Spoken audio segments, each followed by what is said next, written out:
श्रीरामचंद्रं शरणं प्रपद्ये श्रीरामदूतं शरणं प्रपद्ये।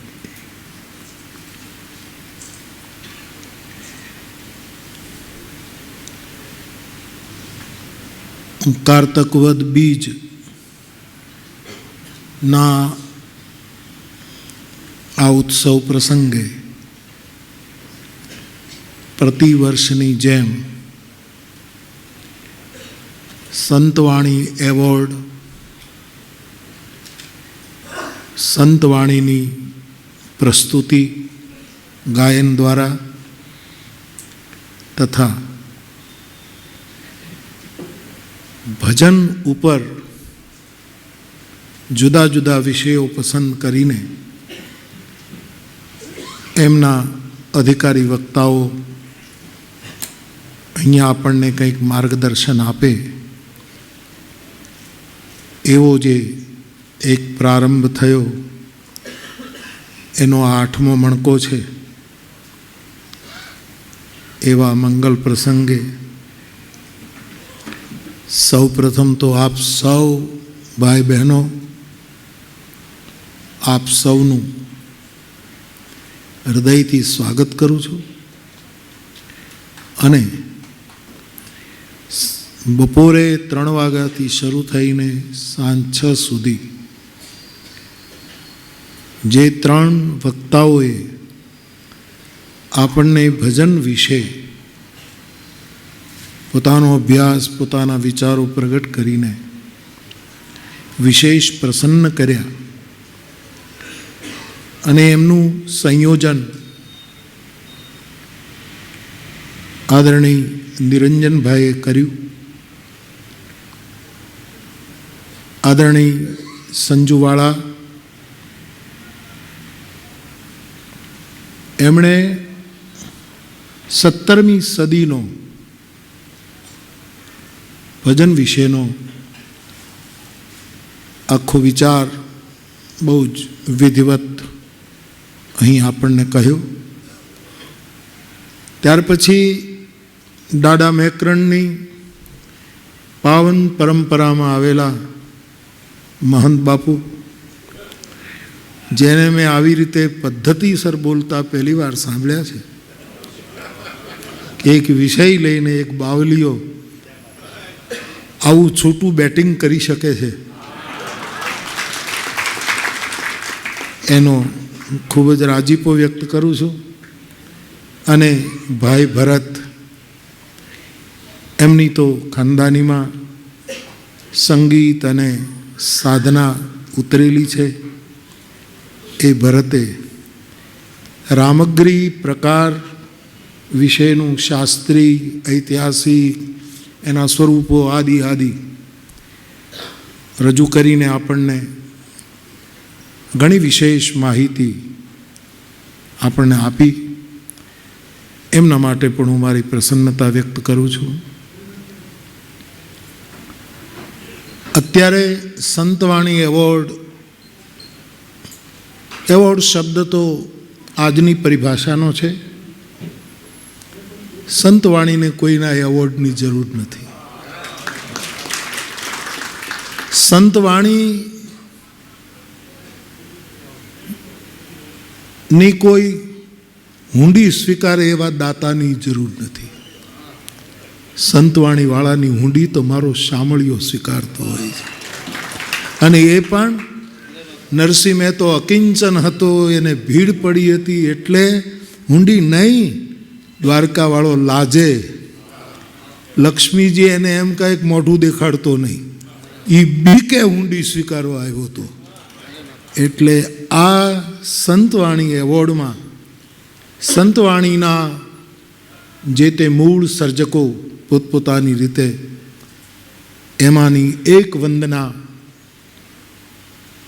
रणनो रोटलो मने शब्द गम्यो बापू आ रणनो रोटलो आपनारो आपणो दाडो मेकरण एमनी आपणे बधाए वंदना करी शक्या। अने स्थान में पधारेला पूजनीय बापूए अपनी वंदना स्वीकारी एनी हूँ खूब ज प्रसन्नता व्यक्त करूँ छूँ। આ શ્યામ એને મંજીરા વગાડતો હું વર્ષોથી જોઉં છું. 40 વર્ષથી વગાડે છે એવું મેં આ સાંભળ્યું, પણ હજી લાગે છે એવો નહીં એવો. અને જ્યારે વગાડશે ત્યારે ખબર પડશે કે એના લટકામાં કોઈ ફેર પડ્યો નથી. એવો શ્યામ આજે હનુમાનજીના ચરણમાં સન્માનિત થાય છે, ત્યારે હું મારી ખૂબ જ પ્રસન્નતા વ્યક્ત કરું છું. અને શ્યામની પ્રગતિ શ્યામ વધાર્યા કરે એવી. કેટલી વખત પગે લાગ્યો ખબર ન રહી. રાજીપો વ્યક્ત કરું છું. બાપ હસતો હસતો એ જે મંજીરા વગાડે છે, કોઈ એની સામે જુએ કે ન જુએ, પણ એ એનામાં મસ્ત હોય છે. એના મંજીરાને હું મારા શબ્દોનો મુજરો અર્પણ કરું છું.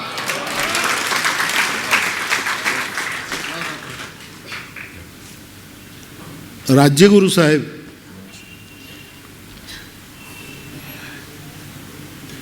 આટલું મોટું કામ એક વાદ્ય લઈને કરી શકે, એનું શિક્ષણ પણ આપી શકે, અને આવા એક સમર્થ બેન્જો વાદક એમની પણ આપણે આજે વંદના કરી શક્યા, એનો પણ મને ખૂબ જ આનંદ છે.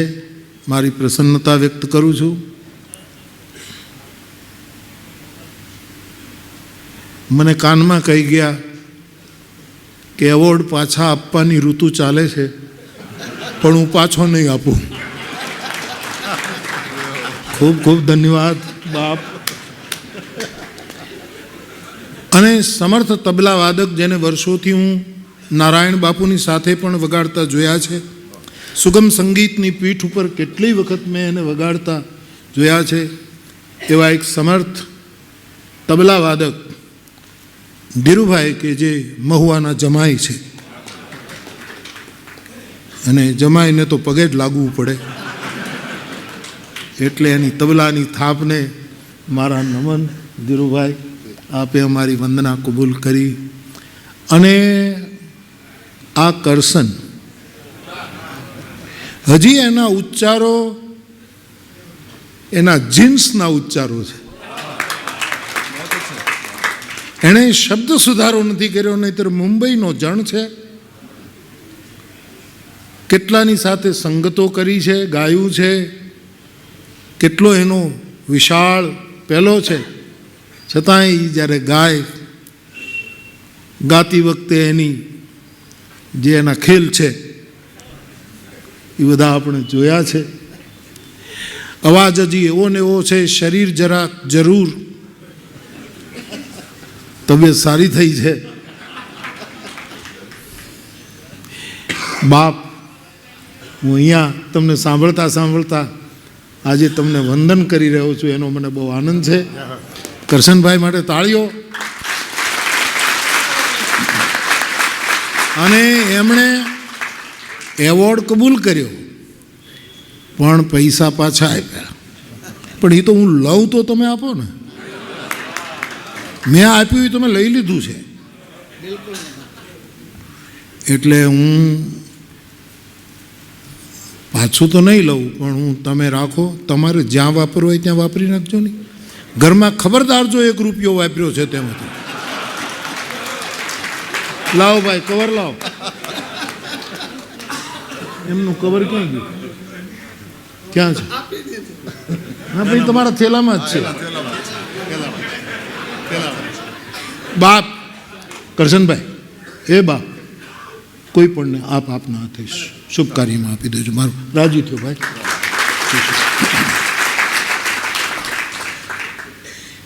બસ મારી પ્રસન્નતા તો પૂરી થઈ ગઈ યારો. હા,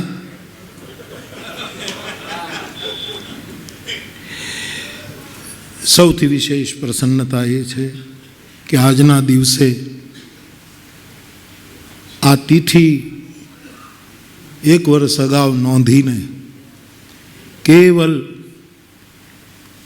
મારા પ્રેમાદરને લીધે અહીં દરેક વિધાના વિદ્યાધરો આવીને ઊભા રહે છે, એનો મને બહુ જ આનંદ છે. આપ કહો એ તો આપની મોટાઈ છે કે બાપુની પાસે અમને, એ તો આપની મોટાઈ છે, પણ સાહેબ આપણા પાસેથી અમને ખૂબ જ જાણવાનું મળે છે, બહુ આનંદ આવે છે, અને આપ અહીંયા આવીને અમને વિશેષ રાજી કરો છો. એ રાજી કરવાનો બદલો તમારે કંઈ નથી જોઈતો, પણ મારો હનુમાન એનો બદલો કાયમ સવાયો આપે એવી હનુમાનજીના ચરણમાં પ્રાર્થના. ભજન ઉપર 3 થી 6 અહીં ચર્ચા થઈ. બહુ પ્રતિવર્ષ આ ભજન વિશે જે વિચાર ગોષ્ઠી છે એના વિવિધ પાસાઓને સ્પર્શ કરતા બધા જ વિદ્વાનો ખૂબ સુંદર બોલીને આપણને આનંદ આપે છે. પણ આ ભજન છે શું? એ ગવાય પણ, લખાય પણ, કરાય પણ, જીવાય પણ, જોવાય પણ, ખુલ્લી આંખોએ, બંધ આંખોએ અનેક વિધામાં પ્રવેશ કરતું આ પરમ તત્વની સજોડે બેસનારું આ તત્વ કોણ છે? એ ભજન તત્વ શું છે કે જેના માટે આપણા સમર્થ ભજનીકોએ અનુભવમાંથી, ગુરુ કૃપાથી જે વાણી ઉચ્ચારી અને એને ગાઈને સાંભળીને આપણે આપણા માયલાને વધારે પવિત્ર કરી રહ્યા છીએ.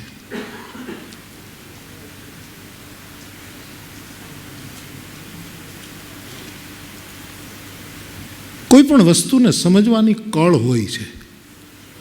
એ કળ જો પકડાઈ જાય, અથવા ચાવી હોય છે, અથવા તો અહીંયા જુગતી શબ્દનો પ્રયોગ થયો સાંજના વ્યાખ્યાનોમાં, જુગતી.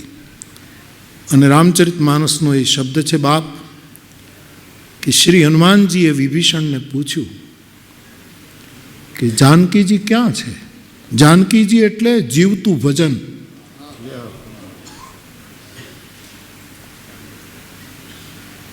તું મને બતાવીશ કે સીતા ક્યાં છે? ત્યારે તુલસીએ શબ્દ બ્રહ્મનો પ્રયોગ કર્યો કે જુગતી વિભીષણ સકલ સુનાઈ, ચલેવું પવન સુત વિદા કરાઈ. એની જુગતી, ભજનની જુગતી હનુમાન જેવા 11મા રુદ્રને એક રાક્ષસ બતાવે છે. એટલે આ કોઈનો ઈજારો નથી કે ભજનની જુગતી અમે જ બતાવી શકીએ, ભજનની જુગતી અમે જ બતાવી શકીએ. ત્યાં વર્ણ, નાત, જાત, દેશ, કાળ કોઈ ભેદ નથી. અને તેથી હનુમાનજી જુગતી વિભીષણને પૂછે અને વિભીષણની જુગતી સ્વીકારે, કહે, અને હનુમાનજી એને સ્વીકારીને સીતા તત્વ સુધી પહોંચે. તો આ ભજન શું છે? ગુરુ કૃપાથી જેટલું જાણ્યું હોય, તલગાજરડી આંખોએ જેટલું જોયું હોય, અને હનુમાનજીની કૃપાથી જીવવાનો પ્રમાણિક પ્રયાસ કર્યો હોય, એના આધારે હું એટલું જ કહીશ કે મનસા, આપણે ત્યાં 3 શબ્દ હંમેશા વપરાય છે, મન, વચન, કર્મ. મનસા વાચા કર્મણા. ભજન ક્ષેત્રમાં કોણ ખેલી શકે? આ ગગનગઢમાં કોણ રમી શકે? અને કોણ એ નિરાશી પદને પામે? એક વસ્તુ સમજી લઈએ કે ભજનના ક્ષેત્રમાં અભય પદ તો છેલ્લે છે, પહેલે તો બીવાનું જ હોય છે.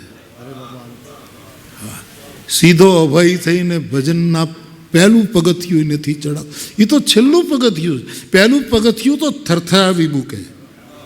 ધ્રુજાવી મૂકે, બીવડાવે, હૈયું કાંપે, આ માર્ગમાં પગ મૂકું કે ન પૂકું, અનેક વખત પાછી પાની કરાવી દે.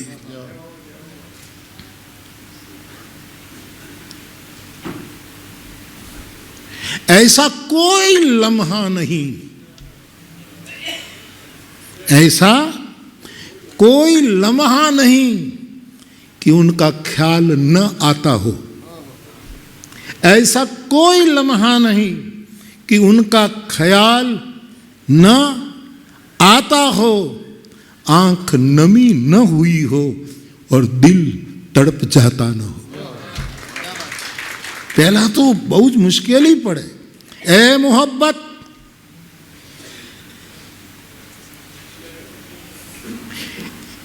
ऐसा कदम कभी देखा नहीं कि तेरी राह में उठे और थर्राता न हो. ए भक्ति, ए भजन, ए मोहब्बत, ऐसा एक भी कदम मैंने जिंदगी में नहीं देखा कि पहली बार तेरी ओर उठे और जो कांपा न हो. भजननी શરૂઆત તો કંપારી છૂટાવે, છેલ્લે અભય પદ મળે. નિર્ભય પદ, અભય પદ જે આપણે ત્યાં આવે છે. કેટલી બાધાઓ આવે સાહેબ. ये हादसा मेरी प्यास के साथ हुआ, ये हादसा मेरी प्यास के साथ हुआ कि आस ऐसे बादलों से रखी कि जिसको बरसना आता न हो. આ દુર્ઘટના મારી સાથે એવી બની કે મેં એની સાથે આશા રાખી કે જે વાદળને વરસતા જ નથી આવડતું. એવો આ માર્ગ છે જ્યાં પહેલાં તો કદમ થરથરે છે. એટલે બાપ, મન વચન કર્મ, આ ત્રણેયનો ત્રિકોણ, એનું નામ છે ભજન. આ છે ત્રિવેણી તીર્થ ભજન. મનમાં હું ને તમે એવું શું લાવીએ કે ભજન શરૂ થાય? એવું કેવું મન હોય? મને જે થોડુંક સમજાયું તે તમારી સાથે શેર કરું છું કે વિકલ્પ વગરનો મનનો સંકલ્પ એ ભજનનો આરંભ છે. જેના મનમાં અનેક વિકલ્પો હોય ભજનના માર્ગનો પથિક થઈ શકે નહીં. કારણ કે મેં કહ્યું પહેલાં બીક લાગે એટલે વિકલ્પો શરૂ થાય કે આ ધંધો ન કરાય. આપણને કેટલા લોકો ટાણા મારે, ભજન ગાઓ, ભજન ગાઓ એવું કહે. મંજીરા વગાડો, મંજીરા વગાડો, ધંધા નથી કરતા, મંજીરા વગાડો. આ બધી સારી ભાષાની ગાળો છે. એનો આવી નહીં, આનાથી મોટી કહેવાય.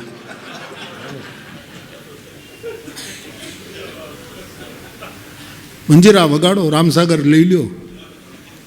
કારણ આ બધી બોલી, આ બધા પ્રહાર કરતા પરિબળો એ મારા અને તમારા ભજનના સંકલ્પમાં વિકલ્પો પેદા કરે છે કે આના કરતાં તો આમ કર્યું હોત તો સારું હતું, આના કરતાં તો આ માર્ગ લીધો હોત તો સારું હતું, ભાઈ મારે હીરાનો વેપાર, એના કરતાં તો હીરા ગયા હોત તો સારું હતું. આવા અનેક વિકલ્પો પેદા કરે. જે વ્યક્તિનું મન વિકલ્પ મુક્ત સંકલ્પનો માર્ગ પકડશે એ ભજનમાં પ્રવેશ કરશે. ભજનનો મધ્ય ભાગ એટલે વચનમાં વિશ્વાસ. મન વચન, જેને ગુરુના વચનમાં વિશ્વાસ. આખું ભજન પ્રદેશનો કોઈ સમ્રાટ હોય તો ગુરુ છે, એનો શહેનશાહ કોઈ તત્વ હોય તો એ સદગુરુ તત્વ છે. અને એના વચનમાં વિશ્વાસ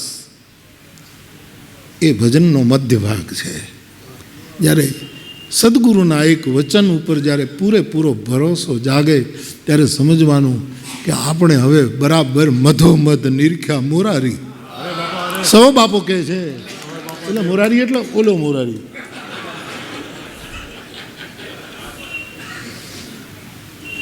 મધોમધ નિરખ્યા મોરારી એ મધ્ય ભાગ ભજનનો છે કે જ્યારે આપણે આ સ્થિતિમાં હોઈએ. વચન, હું આપને બહુ જ નમ્ર વિનંતી કરું કે જેને સદગુરુના વચનમાં અથવા તો જેમણે સંતવાણી વિશે પોતાની કલમ અને જેણે પોતાનું જીવન સમર્પિત કર્યું છે અને આજે મેકરન દાદા સુધી આપણે યાત્રામાં પહોંચ્યા છીએ, જેણે જેણે ભજન રચ્યા છે, એના વચન ઉપર, એની વાણી ઉપર વિશ્વાસ ન હોય એને આ માર્ગમાં આવવું જ નહીં. માને નહીતર આપણું અને આમ છે ને, મને શું, તમને બધાને ખબર હોય કે હું કોઈ પણ જગ્યાએ જાઉં ને એટલે મને પહેલી એટલી ખબર તો હોવી જ જોઈએ કે મારું બેસવાનું ક્યાં છે. મને ખબર પડી જાય કે આપણું અહીંયા લાગે છે. હું કોઈ દિવસ ખોટી જગ્યાએ બેઠો હું એવો દાખલો નથી, કારણ કે પહેલાં જોઈ લઉં કે આપણને કોઈ ઉઠાડે એવી જગ્યાએ બેહાઈ નથી. કે ભજનનું એવું છે બાપ, ભજનને ખબર પડે કે બેહાય ક્યાં, કે આપણને કોઈ ઉઠાડી તો નહીં મૂકે, આપણને કોઈ આમથી આગો પાછો તો નહીં કહી જાય. કારણ એ શક્તિ આવે છે બુદ્ધ પુરુષના વચન ઉપરના વિશ્વાસથી. આ બીજી કળ છે, આ કળું છે. ઓશો રજનીશજી એમ કહેતા કે અમેરિકાનું એક બહુ જ મોટી ફેક્ટરી, એમ કહે છે કે બનેલી ઘટના હતી, જે હોય તે, એમાં એક બહુ જ મોટું મુખ્ય યંત્ર બગડી ગયું અને ચાલુ જ ન થાય. 5000 કર્મચારીઓ, વર્કર્સ એ ફેક્ટરીમાં કામ કરે અને આ મુખ્ય એન્જિન બંધ રહે તો બધું જ આખું યંત્રાલય બંધ રહે. આટલા લોકો બેરોજગારનો ભોગ બને. અને શું કરવું? મહિનો 2 મહિના દુનિયાભરના નિષ્ણાતો આવે છે સાહેબ, પણ મશીન ચાલુ કરવાની કોઈ ચાવી એને સૂચતી નથી. બધાના હાથ ખાલી ગયા. છેવટે જાપાનમાંથી એક માણસ આવ્યો, ટોક્યોથી. છેલ્લો પ્રયોગ પેલા માલિકે કર્યો. એ આવ્યો, મશીન જોયું, કોણ કોણ આવી ગયા કે આટલા. ઓહો, એક હથોડી આપો. એક નાની એવી આ તબલા ચડાવવા ઉતારવા માટે આપણે હથોડી, એવી એક હથોડી આપી અને સાહેબ અડધી મિનિટમાં એ મહાન મશીનના ઉપર એમણે એવી જગ્યાએ આમ એક અડાડ્યું, મશીન ચાલુ થઈ ગયું. ચાર્જ $25,000. એટલે બીજાએ કીધું પણ આ તો અમે કરી શકીએ. કે તો અત્યાર સુધી કર્યું કેમ નહીં? આ કળની તમને ખબર નહોતી. તમે પૈડા ખોલ્યા ને તમે આ ખોલ્યું ને તમે ક્રૂડ આમ કર્યું ને તમે વહીલ આમ કાઢ્યું ને તમે ઓજાર ફેરવ્યા ને નવા મંગાવ્યા ને આ કર્યું. કળ તો આટલી, ભજનની કળ આટલી છે કે સદગુરુની હથોડી જો અડી જાય સાહેબ. આ તબલા વગર, હું તો આ એક એક કળાને પ્રભુનો માર્ગ કહું છું બાપ. આ મંજીરા પણ હરિનો માર્ગ છે. વગાડતા વગાડતા જો મન ઝીરો થઈ જાય, આમ આમ આમ આમ કરતા કરતા, જેને યોગમાં મનનો લય કહે છે, એ જો મન ઝીરો થઈ જાય તો આ ઈશ્વરનો માર્ગ છે. આ શામ પહોંચી જાય, અર્ધે તો પહોંચ્યો છે. આ બેન્જો કે કોઈ પણ વાયોલિન કે કોઈ પણ એક વસ્તુ તો આ વિદ્યાને વંદન છે કે તમારી વિદ્યા ભજનની સાથે ઉપયોગમાં આવી છે. નહીં તો કેટલાય ક્ષેત્રો છે, બૂટ પહેરી પહેરીને નાચતા હોય ને એની હારે તમે વગાડતા હો, પણ સાર્થકતા તો તેવી છે કે કોઈ સંતવાણી ગાયકની સાથે તમે એને વગાડો છો. તેથી આ બેન્જો બીજો કોઈ માર્ગ તમને નહીં બતાવે. આ બેન્જો બીજો કોઈ માર્ગ તમને નહીં બતાવે, એ જ તમને પહોંચાડી દેશે ત્યાં સુધી. કારણ કે એક વસ્તુ ચોક્કસ કહું બેન્જાવાળાઓને કે ત્યાં શરણાઈ છે, એવું મને જાણકારી છે. સ્વર્ગમાં શરણાઈ છે, ત્યાં બીજા બધા વાજિંત્રો છે, બેન્જો નથી. બેન્જો તો આમાં વગાડશો, કથામાં વગાડશો તો જ પહોંચશે સાહેબ, નહીતર બીજા ઘણા રસ્તા છે સાહેબ. પોતાની કોઈ પણ વિદ્યા પ્રભુનો માર્ગ બની શકે છે. અને તેથી રાજ્યગુરુભાઈ, આપની એ સાધનાને મારા નમન છે. આપ પણ મધ્યમાં પહોંચ્યા છો. અને આ તબલા દોકડ બન્યું તારા આવનું, એને ધીરેથી સંભાળીને વગાડ. કેટલા કેટલા રૂપકો આપણી સામે સંતવાણીના સર્જકોએ આપ્યા. આ તબલા, આ દોકડ,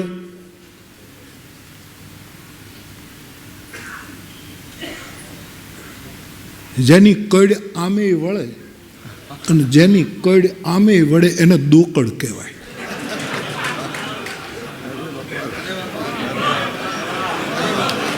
એ દોકડ છે. આ બે કડી વગર શક્ય જ નથી. એમાં બે કડ જોઈએ. ઓલી બે કિડનીથી હાલે ને, આ દોકડનો માર્ગ એ બે કડીવાળાનો માર્ગ છે સાહેબ.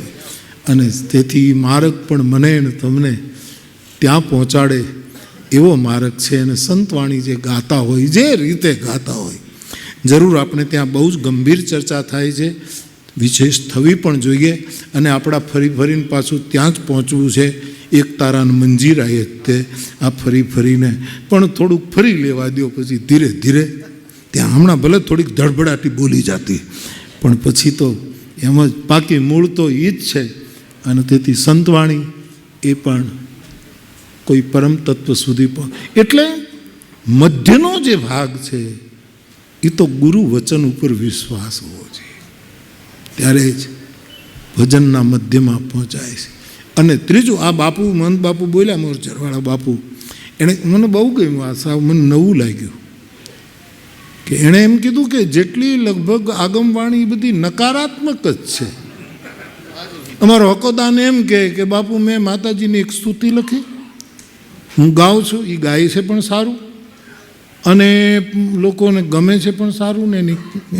એ મને કે મેં એવી બધી સ્તુતિ લખી કે માળી તારે શરણે કોઢિયા આવે, રોગિયા આવે, દુખિયા આવે, વિકલાંગ આવે, બીમાર આવે, દરિદ્ર આવે. એક દિવસ માતાજી સપનામાં મને જગાડ્યો કે હકા મેં તારું હું બગાડ્યું? કોઈ ખારા માણસને લાવ્યું નહીં મારે શરણે? આ બધા કોઢિયા ને બીમાર ને આ બધા આ ને તારા હાથમાં ઈ જ આવે છે. એ કે સારો માણસ દુનિયામાં નથી. આપણી પાસે હકારાત્મક ચિંતન જ નથી યાર, કે આપણે બધું નકારાત્મક નકારાત્મક નકારાત્મક. આચાર્યોએ નકારાત્મક ચર્ચા કરી છે, સદગુરુએ નકારાત્મક ચર્ચાઓ નથી કરી. આચાર્ય કરતા સદગુરુ બહુ જ ઊંચો છે, અને તેથી ઉપનિષદ પણ સદગુરુને આંબી નથી શક્યો. એટલે માતૃદેવો ભવ, પિતૃદેવો ભવ, આચાર્ય દેવો ભવ, પછી અટક્યું, અતિથિ દેવો કરીને પૂરું કરી નાખ્યું. કારણ કે એને ખબર છે કે આચાર્ય અને ગુરુ એક નથી. ગુરુ તો કંઈક જુદો જ દેશ છે સાહેબ. દાસીને લઈ જાજો મારા દેશમાં. તો નકારાત્મક નહીં. આ મારું ને તમારું કર્મ નકારાત્મક ન હોવું જોઈએ. તુલસીદાસજી આખો માયાવાદ પણ શંકરાચાર્યમાંથી માનસમાં લીધો, પણ શંકરાચાર્ય આચાર્ય છે, તુલસી સંત છે, અને આચાર્યમાં નકારાત્મકતા આવે છે. આ માયા છે, આ જૂઠ છે, આ પ્રપંચ છે, આ કરવા જેવું નથી. અને તુલસીદાસ સંત છે એટલે કહે કે ભજન કરો ને એટલે ન કરવા જેવું એની મેળાએ વયું જશે. ધક્કા ન મારો, ધક્કા ન મારો. ભેંસ માદળામાં પડે એટલે ડેડકા ભાગી જશે સાહેબ. તમે ભેંસ જો પડવી જોઈએ તો મેઢક બધા ભાગી જશે. એટલે કર્મણા ભજનનું જે અંતિમ પડાવ છે એમાં નકારાત્મક ચિંતન નહીં. બાપુએ સરસ વાત કરી કે મેકરન દાદાએ બધી હકારાત્મક વાતો કરી. આપણે બધું નકારાત્મક. આપણે લગભગ નામાં જીવીએ. રેલવે સ્ટેશન જઈએ, ટિકિટ તક નથી, તમે જે માંગો છો એ નથી. આપણા પાસે કોઈ પ્રોગ્રામ લેવા આવે તો તારીખ નથી, મારી પાસે કથા લેવા આવે તારીખ, બધું નકારાત્મક જ ચાલે છે. નહીં તારીખો તો ઘણી હોય છે યાર, એવું હોય. પણ સ્વાભાવિક પહેલાં એની કસોટી કરવા, અથવા તો બીજી હોય, આપણે ન હોય એમ નહીં, પણ નકારાત્મક વૃત્તિ નીકળી જવી જોઈએ. હકારાત્મક સોચ આપણું કર્મ. ત્યારે આ ભજનનો એક પિંડ બંધાય છે, અને પિંડ બંધાયા પછી એમાંથી કંઈક એવો આકાર સર્જાય છે કે જે આકારમાં હરીને પણ એકાકાર થવાની ઈચ્છા ઉત્પન્ન થતી હોય છે. એવું આ ભજન ક્ષેત્ર છે. આમ તો સંસ્કૃતમાં ભજ ધાતુ સેવાયામ છે. એટલે ભજનનો જે બહુ સ્પષ્ટ અર્થ કરવો હોય તો એમ થાય કે જે ભજન કરે છે એ સેવા કરે જ છે. દાદા મેકરણે સેવા કરી, જેટલા એ ભજન કર્યું એ બધાએ સેવા કરી જ છે સમાજ. કારણ કે એનો પહેલો ભકાર જ આપણને સેવામાં પ્રેરિત કરે છે. અને પછી જ છે એ અખંડ સ્મરણનું પ્રતીક છે. જ એટલે ખાલી જપ નહીં, પણ અખંડ સ્મરણનું પ્રતીક એ ભજનનો જ બીજો અક્ષર જે બ્રહ્મ છે એ મને તમને અખંડ સ્મરણની પ્રેરણા આપે છે. અને નને હું એવા અર્થમાં લઉં છું કે એવા ભજનાનંદીના જીવનમાં કોઈ નકારાત્મક વસ્તુ ન હોય. અને છેલ્લે એટલું જ કે બાપ, મંજીરા વગાડતા હોઈએ, બેન્જો વગાડતા હોઈએ, તબલા વગાડતા હોઈએ, ગાતા હોઈએ, કથા કરતા હોઈએ, આની સામે બોલનારા કેટલાય તત્વો ઊભા થશે, પણ એમાં જરાય ધ્યાન દીધા વગર આ કેળો મૂકવો નહીં. થાકી ન જવું. ગામડામાં ખેડૂત છે ને, વાવણી કરવા ગયો એટલે એક શેઢા ઉપર એક આદમી આવીને ઊભો રહ્યો. એટલે આ ખેતરમાં નહીં ને આમાં એની વચ્ચે શેઢા ઉપર ઊભેલો, ઓલો વાવણી કરતો. એટલે ઓલા એ જિજ્ઞાસા કરી કે કાકા, પટેલ બાપા, શું વાવો છો? તો એ લોકો નથી કહેવું, ખેતર મારું, બળદ મારા, વાવણીઓ મારો, હું વાવું, નથી કહેવું. એવું મગજનો એવો છે કે નથી કહેવું, જાણે. એટલે ઓલો શેઢા ઉપર બેઠો, એણે એમ કીધું કાંઈ વાંધો નહીં, વાવી દેશો, 2 દિવસ પછી છાંટા પડશે ને એટલે કોંટા નીકળશે, એટલે કહી દેશે કે દીકરા તે શું વાવ્યું હતું, કે દાદા બાપ તે શું વાવ્યું હતું એની ખબર પડી જશે છાંટા પડે.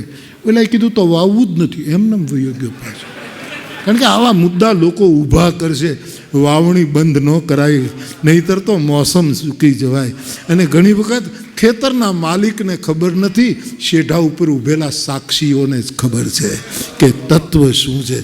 આખી મોસમ ખાલી કરી નાખી જીદમાં, વાવવું જ નથી ને તું શું જોવાનું, નથી વાવવું, એમ કરીને નીકળી ગયો. એટલે આની ચારે બાજુના, હું હંમેશા રામાયણમાં એમ કહ્યા કરું કે હનુમાનજી લંકામાં ગયા ને ત્યારે લંકાવાળા તરફથી તો વિઘ્નો કાંઈ આવ્યા જ નથી. એક લંકીની હતી તો ડ્યુટી ઉપર હતી, એ કાંઈ વિઘ્ન ન કહેવાય. આપણે એરપોર્ટમાં ઉતરીએ અને આપણું કસ્ટમ ચેકિંગ થાય તો એ કાંઈ આપણો વિરોધ નથી કરતો, એની ડ્યુટી છે. પેલી લંકીની જે હતી એ તો ડ્યુટી ઉપર હતી, એટલે એણે હનુમાનજીને પૂછપરછ કરીને પછી જે થવું હતું. પણ જે કંઈ વિઘ્નો આવ્યા એ લંકામાંથી રાવણે મોકલ્યા જ નથી, આકાશના દેવતાઓએ જ મોકલ્યા છે. એટલે ભજનમાં જે વિઘ્નો આવે છે ને એ દુરાચાર્યો નથી આપતા, ક્યારેક ક્યારેક કહેવાતા તથા કથિત એવા સૂરી તત્વો જ વિઘ્નો કરતા હોય છે. અને એવા વિઘ્નોના સમયે સાધકે આગળ વધતા રહેવું, ભજન ગાતા રહેવું, ભજન લખતા રહેવું, અને કાંઈ ન આવડે તો મારી તમારી જેમ ભજન સાંભળતા રહેવું સાહેબ. આ સિવાય અને ભજન છે ને એ રોકડું છે, રોકડું.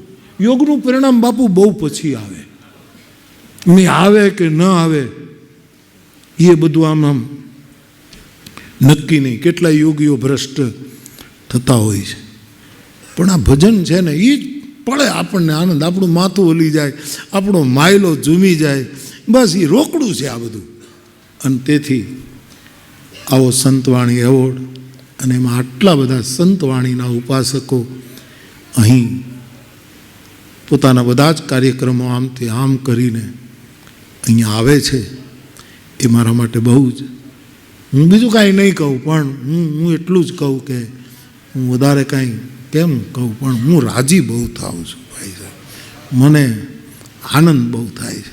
મને આ હાથે કાંઈ વગાડતા નથી આવડતું, મંજીરા આવડે છે તારી જેવા નહીં, પણ ઝીણા આવડે, ઝાંઝ પણ વગાડી શકું છું. પણ 1-2 વખત જોરથી હું હતી, એમાં નખ ઘાઈ ગયા. પછી એમ થયું કે આ આપણું લેન નથી, શાહબુદ્દીનભાઈની ભાષામાં કહું તો આપણી લેન. અને સાધુના દીકરાને દોકડ તો આવડતા જ હોય સાહેબ. હા, કારણ કે અમે ખાંડ ચાના ડબલામાંથી દોકડ શીખી ગયા હોઈએ. ચા થાય ત્યાં સુધીમાં તો એકાદો તાલ અમને ખબર ન હોય એવો વગાડી નાખ્યો હોય છે.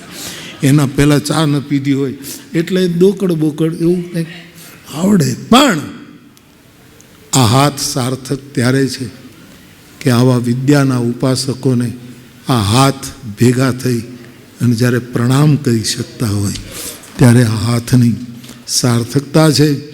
વાણી ગુણાનું કથને શ્રવણવ કથાયામ. સુખદેવજી કહે છે જેની વાણી ગુણકથનમાં વપરાય, જેના કાન હરિના ગુણગાન સાંભળવામાં વપરાય અને જેના હાથ આવા મંગલ કાર્યોના ઉપકરણ બને, એ આપણું જીવન ધન્ય છે. એટલે ખૂબ જ પ્રસન્નતા વ્યક્ત કરું છું. અને હવે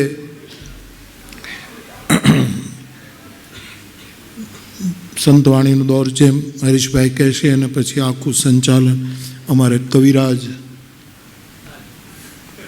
જીતુદાન બાપા સંભાળશે. અને એને ખબર છે, જાણતલ છે, જાણતલ જોશીડો છે અને તેથી એને ખબર છે કે ચૂંટણીનો માહોલ છે, દેશમાં અનેક પ્રકારની બધી વાતો ચાલે છે. એટલે એ બધાથી દૂર રહીને આપણે સંચાલન એવું કરીએ સાહેબ કે એમાંથી બધાથી આમ સાક્ષી શેઠા ઉપર ઊભા રહીને હહુના ખેતરમાં જેને વાવવું એ વાવ્યા કરે, જેને લણવું એ લડ્યા કરે. ડબલ ખુરશી એને નાખી દેજો આ જીતુ બાપાને અને એના ઉપર ડબલ ખુરશી ઉપર બેસી અને એવું સુંદર આવો સંચાલક મળે યાર. હા, આ તો કેટલો જૂના સંચાલક છે સાહેબ.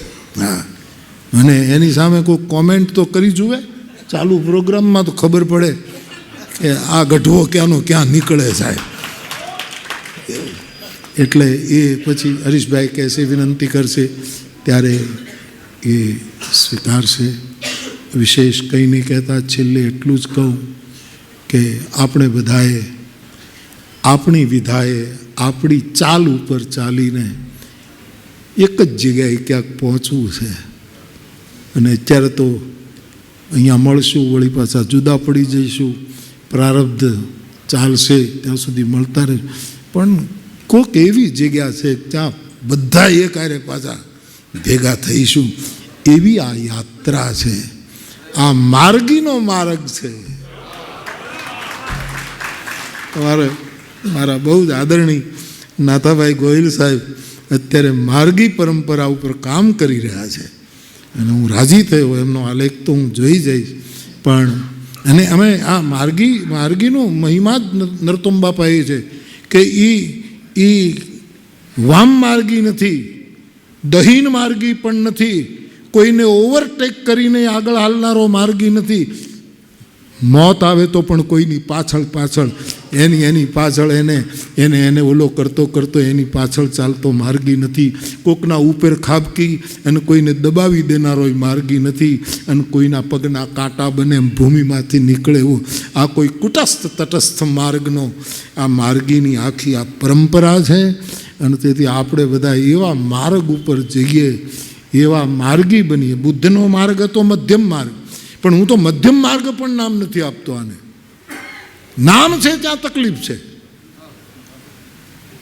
આ તો કૃષ્ણમૂર્તિના શબ્દોમાં કહું તો પાથલેસ પાથ, માર્ગ મુક્ત માર્ગ, એનું નામ છે ભજન. અને સાહેબ બીજી બધી સાધનાને સંપ્રદાય હોય, સંજુવાળાએ એ વાતને કહી, બીજી બધી વસ્તુ સાંપ્રદાયિક બને છે પણ ભજન કાયમ બિન સાંપ્રદાયિક હોય છે સાહેબ. એને કોઈ સંપ્રદાય હોતો નથી. એવા એક બિન સાંપ્રદાયિક એક એવા માહોલમાં આપણે બેઠા છીએ. ફરી એક વખત આપ સૌનું સ્વાગત કરીને, આપ સૌને નમન કરીને આવતા રહેજો. બાવો હાવ નવીરો છે. ભલે ફાટી પડે પૃથ્વી પણ બીવે નહીં બાવો. ભલે ફાટી પડે પૃથ્વી પણ બીવે નહીં બાવો. સમાધિ લઈ જાતે પણ હોઠ સીવે નહીં બાવો. સમાધિ લઈ લે એ જાતે પણ હોઠ સીવે નહીં બાવો. મીરા નક્કી મીરાને એ સુકરાતનો વંશજ હોવો જોઈએ. નક્કી એ મીરા અને સુકરાતનો વંશજ એ હોવો જોઈએ. આટલું બધું થાય તો પણ નકર જીવે નહીં બાવો.